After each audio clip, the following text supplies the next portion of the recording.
sou o Dieguinho. Bom, galera, tá entrando no ar a nossa segunda edição deste domingão, como sempre, com muitas informações. Então já chego, ó, deixando o dedo no like no começo do vídeo, que me ajuda bastante. Quem for novo aqui no canal, por favor, se inscreva, ative o sininho das notificações e, claro, sigam minha conta pessoal no Instagram, beleza? E você aí que é bom de palpite, meu parceiro, Pagibet, com apenas R$1 você já pode apostar. Lá as apostas são populares, com R$1 você pode estar apostando. Quer botar uma grana maior também, fique à vontade. Atendimento lá é 24 horas por dia humanizado, cadastro simples, desburocratizado. E o nosso bordão lá é acertou, tá pago, porque as nossas transferências são feitas através de Pix, então rapidinho o dinheiro cai na sua conta. E você aí que gosta de uma aposta diferente, também tem, ó, o jogo do Aviator, o famoso jogo do aviãozinho, que é uma modalidade diferente de apostas para você apostar. Pensou em apostas, pensou em Pagibet, mas tem que ser no link que tá aqui, ó, no primeiro comentário fixado do vídeo. Clique, se cadastre lá e comece a apostar. Dito isso, galera, vamos às informações. Vou começar já com um comunicado oficial. O Vasco anunciou a contratação do atacante David. Ele tem 28 anos de idade, é revelado no Vitória da Bahia. O jogador que passou aí, foi vendido ao Cruzeiro por 2,5 milhões de euros ali após a temporada 2018. Não conseguiu se firmar no Cruzeiro, foi vendido ao Fortaleza, foi muito bem no Fortaleza nas 2 temporadas que jogou com a camisa do tricolor do PC. Foi vendido a peso de ouro ao Internacional de Porto Alegre na temporada 22. Pouco jogou no Inter, foi emprestado ao São Paulo, jogou até com uma certa frequência lá, mas não foi uma grande temporada, também não foi uma temporada horrorosa. Mas o jogador tem contrato com o Inter até dezembro de 2025 e chega ao Vasco por empréstimo com opção de compra se ele bater algumas metas, tá? Vamos agora aqui ao anúncio oficial do Vasco com a contratação do David, tá? O Vasco da Gama entrou em acordo com o Internacional pelo empréstimo de 1 ano do atacante David. O atleta desembarca do Rio de Janeiro em breve para a realização de exames e trâmites burocráticos entre clubes e atleta, quando será anunciado como novo reforço do elenco para a temporada 2024. E aqui eu já começo as minhas análises e trazer mais informações para vocês sobre o atleta. Primeiro, me chama muito a atenção que o jogador não realizou exames médicos e o Vasco já fez o anúncio. Sequer no anúncio da contratação tem a foto do jogador. Parece que foi assim, aqueles comunicados assim, de coisas simples. Cara, foi um jogador, foi um reforço. E isso me chama a atenção, sabe? A falta de cuidado, parece aquela coisa assim, ó. Tô só avisando porque eu tenho que avisar, uma coisa que você faz meio... Não tô dizendo que foi isso, pelo amor de Deus. Eu tô falando que dá essa conotação. Parece que você tá dando aquela informação meio de forma protocolar, meio quase que com vergonha. Ó, chegou aí, tá? Por empréstimo. A gente ainda vai fazer os exames, vai acertar as questões entre clube. E é isso aí mesmo, tá? O David chegou e fim de papo.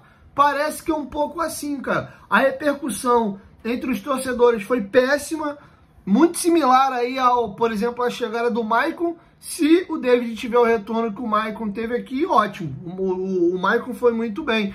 Eu gostaria de destacar para vocês algumas questões. Primeiro, eu vou pegar um comentário feito por um cara que eu respeito muito, muito bom comentarista lá da ESPN Brasil, o jornalista Fernando Campos. Ele disse o seguinte aqui sobre a contratação do Vasco perante ao Inter pelo David, aspas, David não é reforço, é contratação, e pra lá de questionável, típico movimento de mercado que irrita o torcedor, foi anunciado com um comunicado oficial, e só aí você já vê, pior que isso tira espaço de um garoto promissor, como o Eric Marcos, e foi exatamente o mesmo feeling que eu tive, foi esquisito.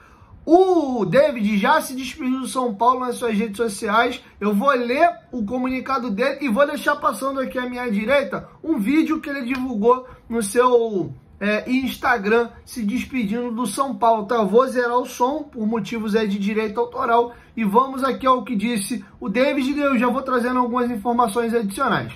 Chegou a hora de me despedir do São Paulo, que foi minha casa nesta temporada de 2023.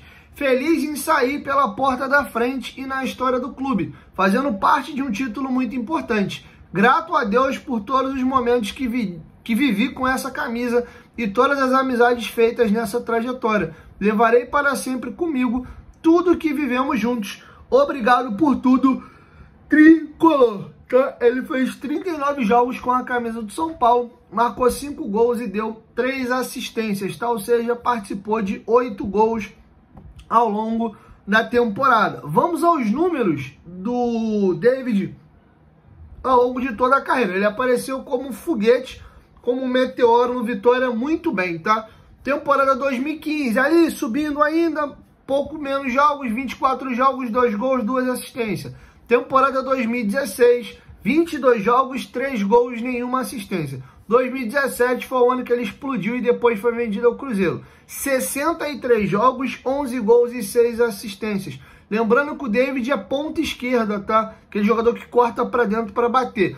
Nos últimos anos de carreira, ele começou a jogar mais centralizado. Ele faz ponta esquerda, faz ponta direita e também joga de 9. Ele tem 1,79 m, é um jogador que eu costumo chamar de cachudo. É um cara que tem bastante massa muscular, tá? Já na temporada 2018, ele fez 22 jogos, 1 gol e uma assistência pelo Cruzeiro. 2019, ele jogou com mais frequência, 48 jogos, 3 gols e 4 assistências. E aí ele foi vendido ao Fortaleza. Não foi bem no Cruzeiro.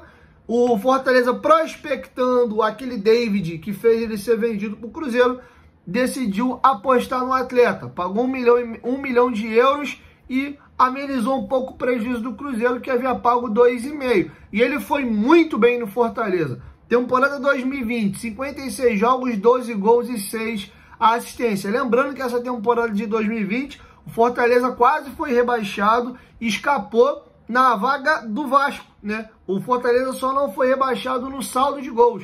Vasco e Fortaleza acabaram o Brasileiro de 2020 empatados com o mesmo número de pontos.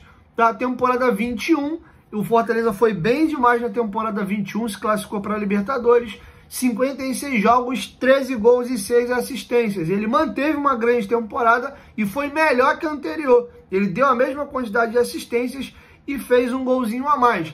Ele tem números de participação em gols igual do Peck na temporada 23, 19 participações. A diferença é que o Peck marcou 14 gols e deu 5 assistências. Ele no Fortaleza marcou 13 gols e deu 6 assistências. E isso o credenciou a ser vendido para o Inter. E o Inter casou uma grana legal também, pagou 11 milhões de reais e comprou ele do Fortaleza, esperando que já mais cascudo, já mais rodado, já tendo uma experiência no Cruzeiro, que é uma equipe grande, ele definitivamente ia virar a chave e ia deslanchar. E ele não aconteceu no Inter. Foram 39 jogos, também jogou com bastante frequência, 2 gols e 2 assistências.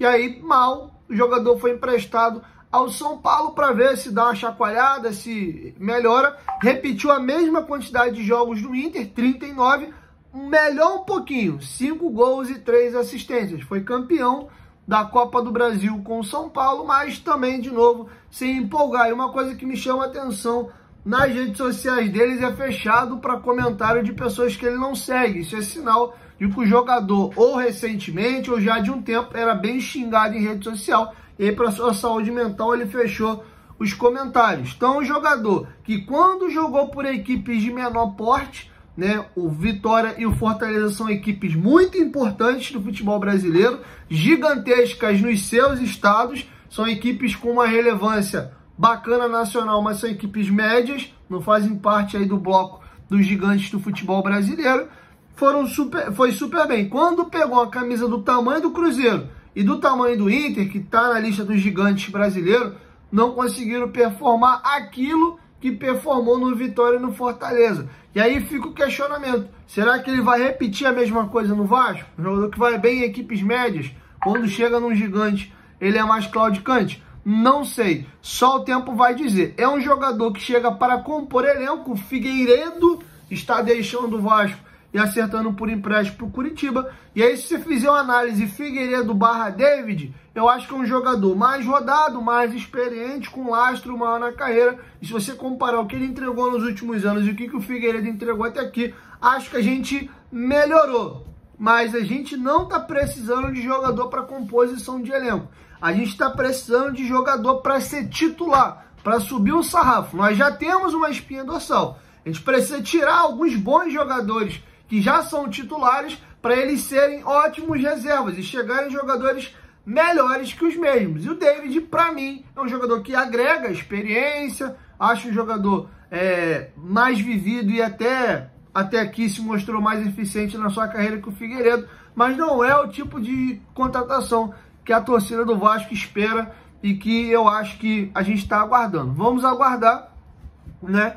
Então é mais um jogador que chega, na minha opinião, para composição de elenco. Sendo que nesse perfil nós já tínhamos o Eric Marcos, Serginho, Rossi, mais quem? O próprio Gabriel Peck e o Orediano, né? O Orediano é um jogador que fatalmente vai virar titular nessa temporada, isso se não for negociado, porque o clima lá para ele tá um pouco estranho no Vasco, muito em função da saída do Gabriel Peck. E o sonho do torcedor do Vasco, de alguns, né? Uns acham que o Peck é deslanchar de vez em 24, outros não, cara, eu gosto do Peck, mas eu quero ter ele como reserva. Eu quero que chegue um cara melhor que o Peck, pra gente ter o Peck como uma baita opção de segundo tempo. E o mesmo valia ali pro outro lado, porque a gente já tem o Rossi, que é um jogador que é sujeito a chuvas e trovoadas, que pode agregar, enfim. Lembrando que o David joga também de centroavante, aí eu não sei se ele vem para ser uma sombra do Verratti, se de fato ele vai jogar como ponta esquerda, e a concorrência dele hoje,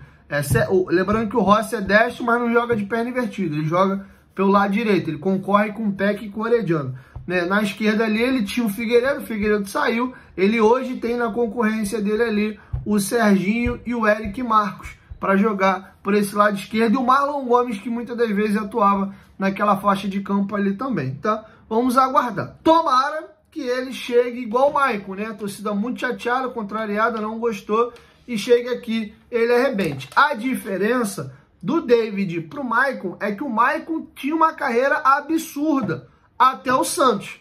Naturalmente, idade, você vai ter um declínio técnico e de força, né? Mas o Maicon, arrebentou no Porto, arrebentou no São Paulo, jogou muita bola no Fenerbahçe, só jogou em clube grande também, apareceu bem no Cruzeiro até ser negociado a primeira vez pro Porto.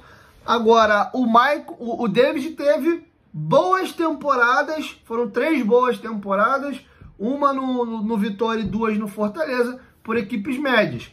Uma no São Paulo, 2 no Cruzeiro e outra no Inter, não aconteceu. Enfim, então o jogador que chega sobre muita desconfiança e sobre pouca expectativa da torcida. Veremos se é nos próximos capítulos. E eu acho que a forma como o Vasco anunciou o jogador, na minha opinião, tá? Esse é o Diego falando. Acho que pega até mal. Foi um anúncio esquisito. Assim, meio estranho. E um ponto positivo é que o departamento de futebol do Vasco tá um baú. Não tá vazando nada. O jogador foi anunciado aí, não tinha ninguém comentando que a negociação estava andando, estava caminhando, e só saiu mesmo quando já estava fechado. Houve há umas 2, 3 semanas atrás um burburinho, não lembro quem, comentou aí que o David estava no radar do Vasco. Quem deu a informação lá atrás que era um jogador que o Vasco tinha interesse, parabéns. Não sei se no chute ou se de fato na informação, mas acabou acertando. Mas ninguém, absolutamente ninguém, nos últimos dias falava de uma negociação e o negócio aí foi concretizado, tá bom? Então é isso, assim a gente encerra a nossa segunda edição do dia e logo mais eu volto com mais informações. Valeu? 1, 2, 3, futebolaço, tamo junto, família, e logo mais eu volto. Tamo junto.